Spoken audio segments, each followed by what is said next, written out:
Okay, good morning, everybody. It's the first day of term after the recess, and we're going to start with a story that we think really matters enormously. As everyone knows, there is a growing perception in the country that we're living in a state of two-tier policing and two-tier justice.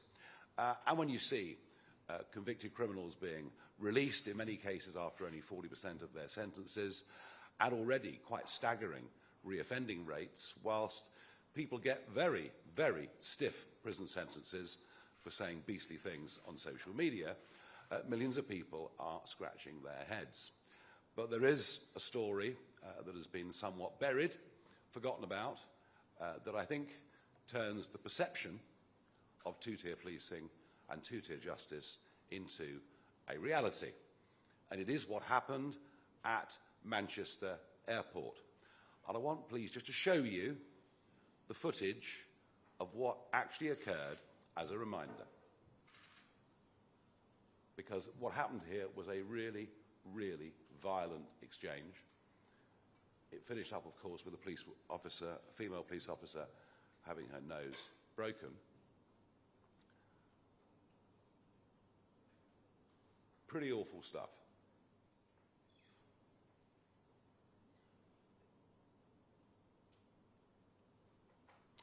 And yet, the only footage you saw was what happened subsequently when the police officers did manage to get control of the situation. There was huge criticism that a police officer had used his feet. But these are armed police officers, and the rules of engagement are very, very simple. If you're carrying a gun, you do not engage an assailant or somebody potentially dangerous with the other hand for fear of losing control of the gun. All of that was lost. But what's happened in the intervening period? Well, nothing is the answer, and we think we know the answer. We think we know the reasons why this happened, and I'm going to hand over to Richard Tice, who's going to go through this in more detail, give you some evidence that as yet has not been uncovered, and tell you the action that we intend quite shortly to take. Richard.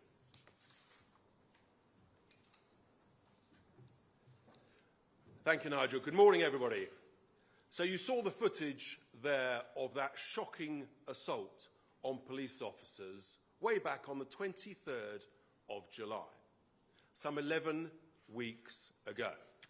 Now, today, we are sending to the Home Secretary a letter signed by all 5 of the Reform UK MPs setting out our real concerns, because this was a brutal, vicious, violent assault on those police officers, who must have wondered what on earth was happening. It was so violent that a number of the officers were floored, at least one officer had a nose broken, and frankly, as Nigel just touched on, the officers showed great restraint by only using their tasers as opposed to something more serious. In many airports around the world, it would have been a case of weapons first, ask questions later. Those officers should be applauded for how they conducted themselves. 11 weeks later, the assailants have still not been charged. Just think about that. I mean, we've got the video evidence. What more evidence can there be? And yet we've seen actually a clear example where just 2 weeks after this incident, when regrettably other police officers were assaulted, they were arrested, charged, convicted and jailed in very, very short order, a matter of days. And that's what actually I think the public want: prompt, fair justice. So you have to ask yourself, why, Home Secretary, is this situation different? Why are these assailants being treated differently to other assailants, other assaults on police officers? It's the same offence. There is no difference. Now, what actually happened, of course, was that when the footage came out, it actually came out through social media a day later, and it showed the back end of the incident. It didn't show the whole footage. So what was allowed to permeate through the country was that this was police brutality, that this was racism, that this was appalling, and a terrible sense of misinformation. We've heard a lot about misinformation. Misinformation was allowed to permeate through society and through the country. It wasn't until the Saturday, 4 days later, that the whole of that footage emerged through a leak. Not through official sources, but through a leak. And then everybody suddenly realised, as I realised when I saw the first footage, because I looked at the fact that 2 tasers had been deployed, that actually this was a vicious, violent assault. Just put yourselves in the mind of, if you'd seen the whole of that footage day one, within a couple of hours of the incident, you would have said, vicious assault, the police officers did well conducting themselves and apprehending the assailants. Now this is what we've learnt from our sources. It turns out that someone very senior in the Greater Manchester Police, possibly higher, but we think right at the top of Greater Manchester Police, made a deliberate decision to withhold the full footage shortly after the incident. I repeat, my question is, why was that footage withheld? If it had been released, we would not be where we are. That is absolutely extraordinary. So you've got a situation where the IOPC, the Independent Office for Police Conduct, launched their investigation into the conduct of the officers before the Crown Prosecution Service launched their investigation into the assailants. Here we are 11 weeks later, and this investigation by the IOPC is ongoing, still going on. In fact, extraordinarily, they're now investigating who leaked the footage. That if the officials had released that footage immediately, we wouldn't be where we are. I understand over 500 people had access to that footage, and whoever did leak that footage, frankly, has done a great service to the national public interest. But no, the IPC, they think they should investigate it. So what's really going on here? That's the question we have to ask. We have a genuine concern that actually the CPS are withholding charging these assailants until the IOPC have concluded their investigation. And if the IOPC find any fault in the conduct of the officers, then that will give the CPS reason not to charge the assailants.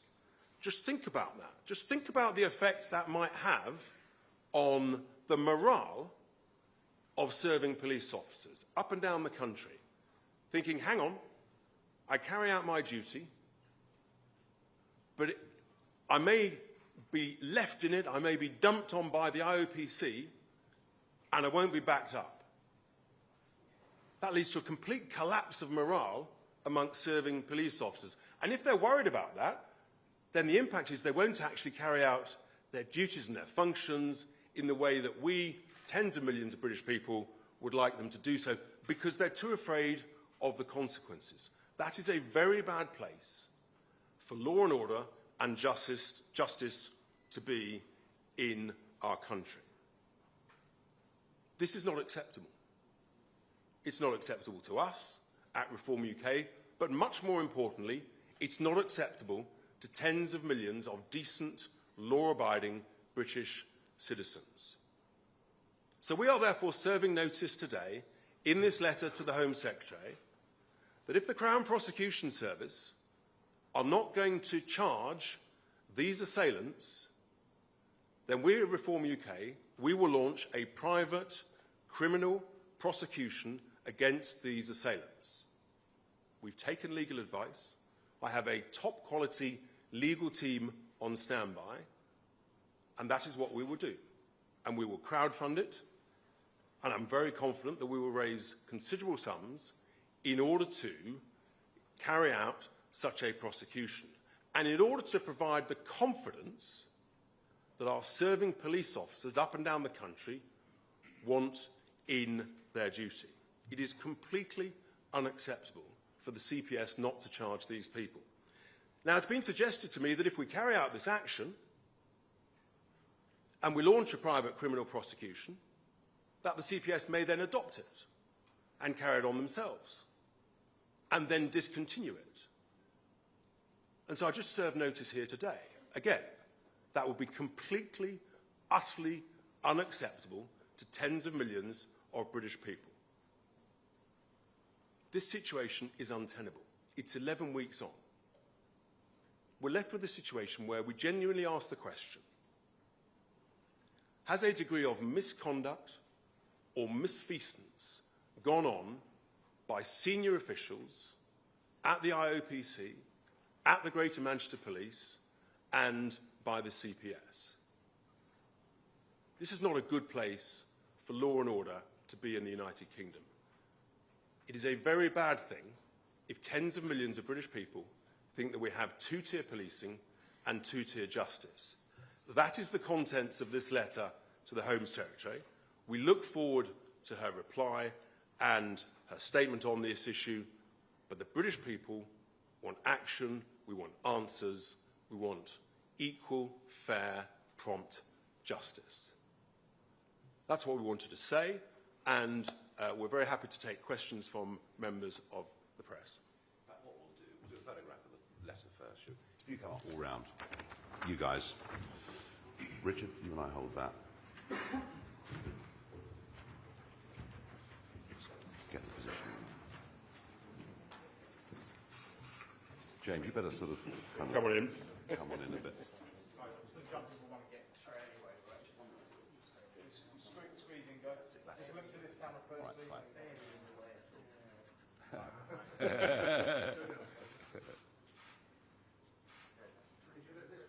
Certainly.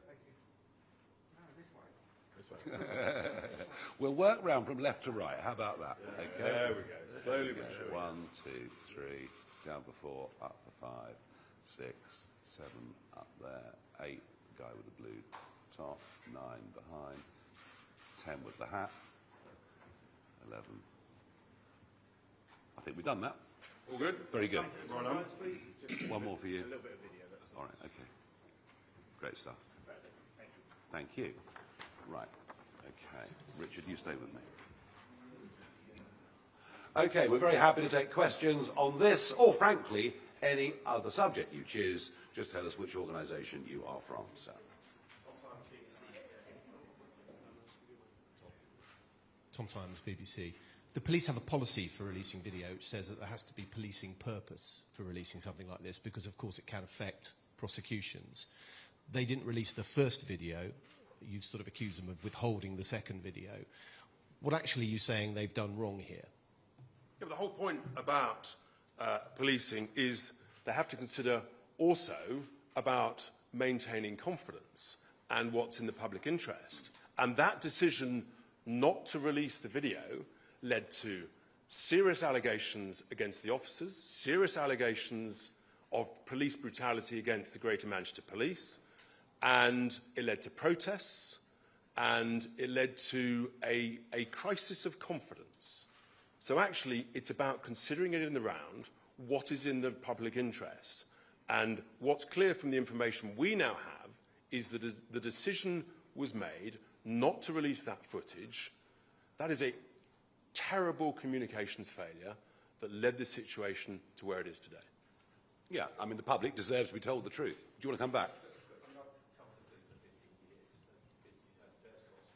They almost never release footage in these situations. You're suggesting there's a cover-up. I wonder if you have any other evidence of that which you can share with us today. I haven't used the word cover-up. What I've used is a serious misjudgment which had catastrophic consequences. And in a sense, we never stop learning in life, do we? And this has shown that actually communications is absolutely vital to prevent misinformation. we've heard a lot about misinformation over the summer. These events around this incident have occurred because of misinformation circulating that would have been prevented. So the leadership of the Greater Manchester Police have serious lessons and questions to answer. Yeah, and this extends to other things too. I mean, Lord Carlisle, the Liberal Democrat peer the other day, said, why are we not levelling? That was the phrase that he used. Why are we not levelling with the public? And he meant that in particular in the aftermath of the riots, that perhaps if people had known the truth earlier, things wouldn't have been as bad as they were. Charlie, you. Microphone. Charlie Peters, GB News. In your letter, you say that a very senior officer has prevented this being released in opposition to the advice of more junior officers. You've denied this is a cover-up, but have you heard frustration from sources in Greater Manchester Police about that decision? Do those officers feel as though this is a political witch hunt, to use your language? Well, actually, the frustration is amongst tens of thousands of police officers up and down the country, because they can see a terrible mishandling of this situation, which properly handled, awful though the assault was, people would have understood.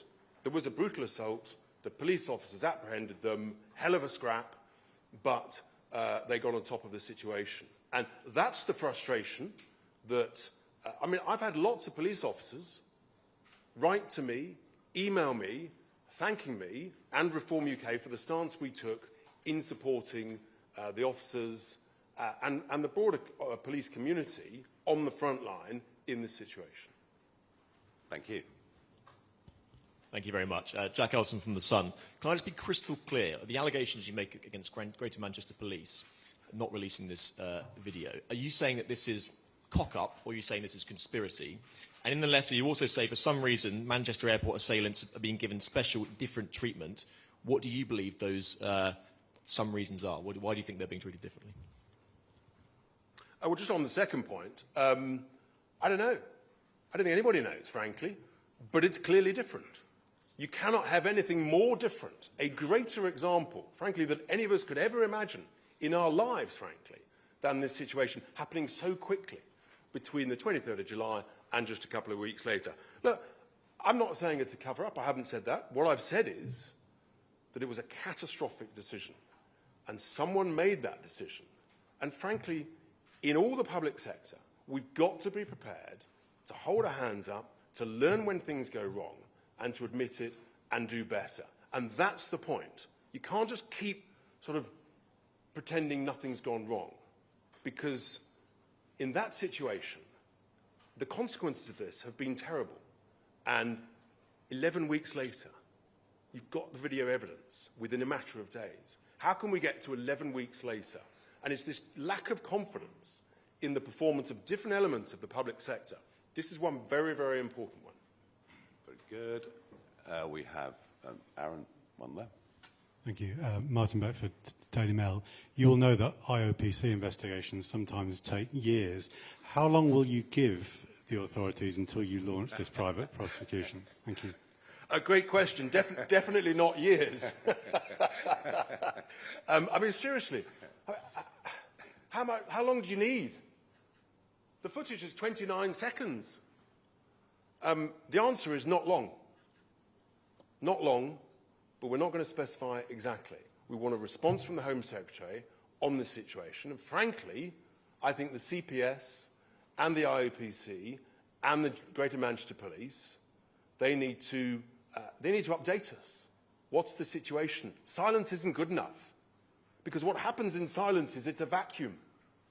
And in a vacuum, misinformation spreads. Bad things happen. We don't want a vacuum. We don't want silence. We want answers. Absolutely. Okay, we've got a couple here. Microphone. Hi, thank you. Steph Sparrow from The Express. I'm going to pivot slightly and ask about winter fuel payments, if that's okay. MPs are back in Parliament. There's a big rally outside today. Winter is looming and pensioners are running out of time. What's your message to Labour, and what more do you hope they do in the next few days before the budget? Well, they made a terrible mistake, haven't they? I mean, they've alienated. There are 10 million people going to lose the winter fuel allowance. Yes, it's true, some of them are well-off pensioners, but they are actually, as a percentage, relatively small. Quite why we can't link the winter fuel payment to what tax rate you pay, so that wealthy pensioners would be taken out of the system via that method, I have no idea. And it's worth remembering that we are paying, our pensioners, all of us, including our manufacturers, we have the most expensive energy prices in the world. Our electricity prices are 74% higher than America's, 33% higher than our next-door neighbours in France. So we're doing this to a group of people, nearly all living on very limited fixed incomes, at a time when bills are sky high anyway, let alone what the implications for gas and oil prices might be as a result of what is going on in the Middle East. And there was one of my constituents, I thought sort of rather summed up where we were. You know, 31 missions as tail end Charlie at the back of a Lancaster, and because he has a very small private pension, he's going to lose his winter fuel payment. I don't think the Labour government even begin to understand just how wrong and unfair this seems to so many people. The other worry, of course, is that if you look at what Ed Miliband is doing as Energy Secretary, the 171 successful wind auctions have all happened at strike prices that are double the current market rate for electricity. And that means, I would think, energy prices must rise at least for 10 years. At least for 10 years. So we'll go from being the most expensive energy in the world to even more expensive energy. And that's bad news for the 10 million. But equally, you might just have noticed that we are deindustrialising now at a rate that is almost unthinkable.